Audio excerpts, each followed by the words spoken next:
사람을 죽인 것도 너고.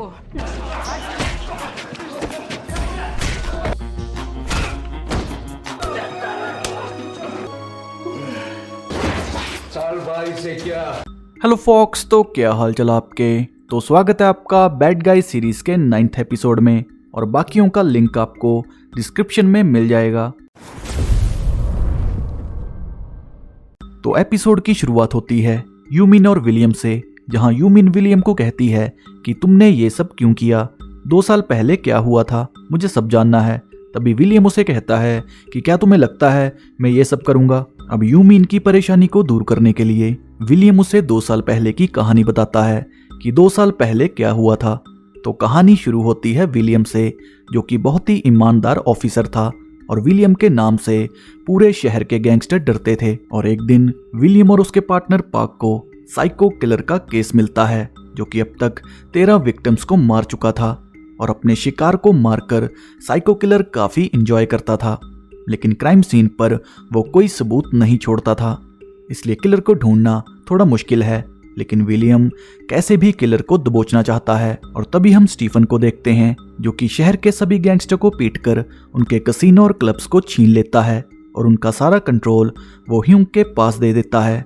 लेकिन स्टीफन इस काम से काफी परेशान था, क्योंकि इन कामों से उसके मन की शांति खत्म हो चुकी थी।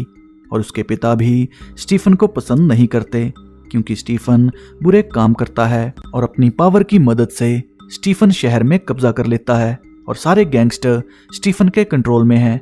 और स्टीफन की वजह से ह्यूंग इतना पावरफुल बना, इसलिए वो स्टीफन को कहता है कि तुम्हें जो इलाका चाहिए मुझे बता दो, मैं तुम्हें दे दूंगा। पर स्टीफन उसकी बात का कोई जवाब नहीं देता।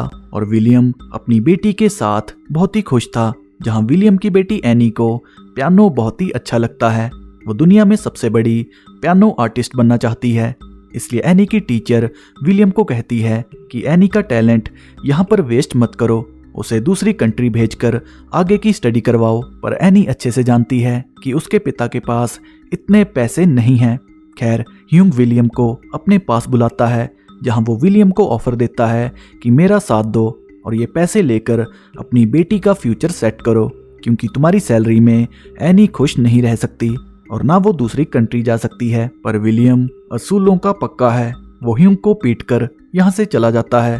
और तभी विलियम को पार्क की कॉल आती है कि साइको किलर के केस की रिपोर्ट तैयार हो चुकी है, जहां डॉक्टर उसे कहते हैं कि खून करने के बाद बॉडी को व्हाइट कैरोसिन से साफ किया गया, ताकि सारे एविडेंस खत्म हो जाएं।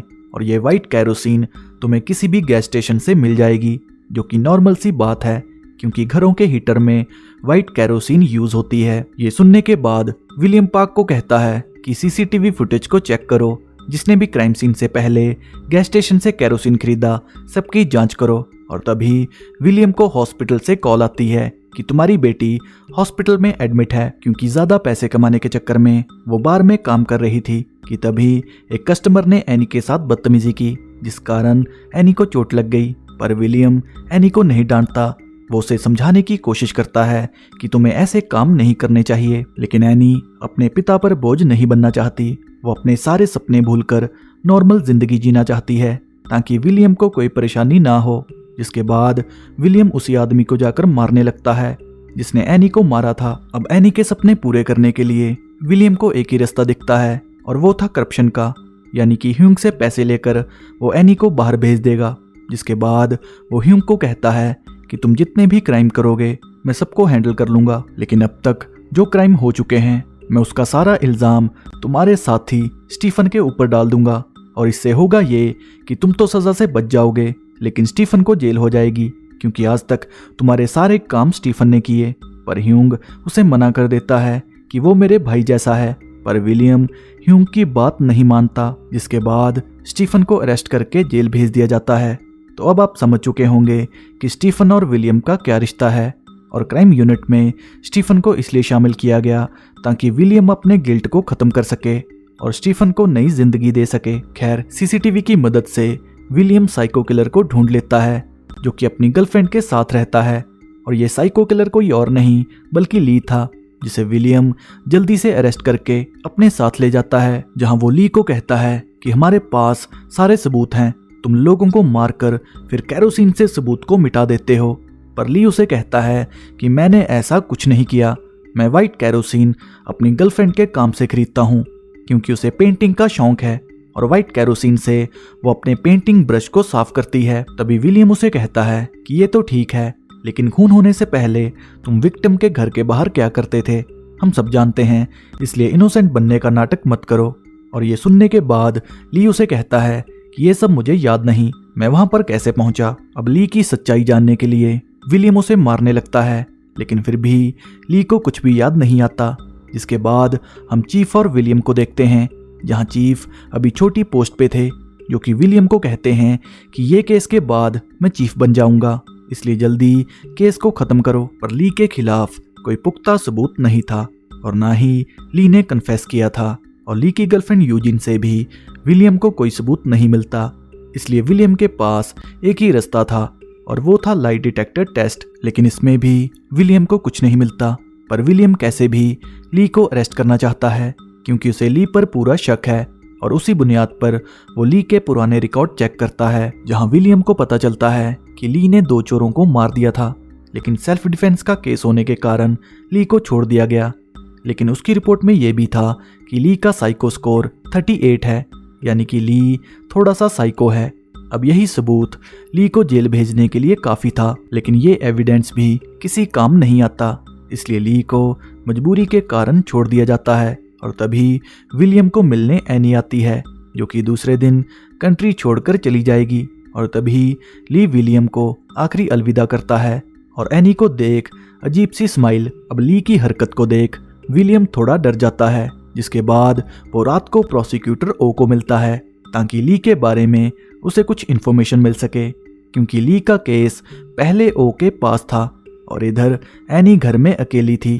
और तभी साइको किलर एनी को मार देता है, और एनी को खोने के बाद विलियम पूरी तरह टूट जाता है, और ऑटोप्सी से विलियम को पता चलता है कि एनी को भी सेम तरीके से मारा गया। और सीसीटीवी में विलियम को ली की फुटेज दिखती है, जो कि क्राइम सीन से पहले विलियम के घर के आसपास था, और इधर ऑफिसर पार्क ली के घर के बाहर था। और तभी विलियम ली को मारने की कोशिश करता है, लेकिन ऑफिसर ली को बचा लेते हैं, और विलियम की हरकत को देख ऑफिसर उसे सस्पेंड कर देते हैं। जिसके बाद विलियम प्लान बनाता है, वो ली की गर्लफ्रेंड यूजिन को ऑफर देता है कि तुम्हारी जिंदगी वैसे भी झंड है, इतना सारा कर्जा है तुम्हारे सिर पे, क्या तुम ये लाइफ जीना चाहती हो? तो अगर तुम्हारी शादी ली से हो गई तो भी ये कर्जा नहीं छूटेगा। अब विलियम की बात को सुन यूजिन विलियम का साथ देने को मान जाती है, जहां वो खुद को जख्मी कर पुलिस स्टेशन पहुंचती है। जिसके बाद वो कोर्ट में गवाही देती है कि साइको किलर कोई और नहीं बल्कि ली है, और ये सारी बातें ली ने उसे मारने से पहले कही कि सारे खून मैंने किए। और यूजिन के बयान से ली को कई सालों की जेल हो जाती है। जिसके बाद विलियम बॉस के पास जाता है, जहां वो बॉस को कहता है कि ली को जेल में मार दो, और ये काम बॉस टाई को देता है। तभी बॉस विलियम को कहता है कि आखिरी बार तुम ली के मुंह से क्या सुनना चाहते हो, जहां विलियम उसे कहता है कि मुझे ली के मुंह से ये सुनना है कि मैंने तुम्हारी बेटी को मारा। लेकिन यहाँ पर विलियम को ढेर सारे डाउट थे कि ली ने एनी को नहीं मारा, पर बेटी की मौत ने विलियम को अंधा बना दिया। वो सही और गलत नहीं देखना चाहता, और यही बात कहीं ना कहीं विलियम को तंग कर रही थी। और इसी के साथ ये एपिसोड यहीं पर एंड हो जाता है।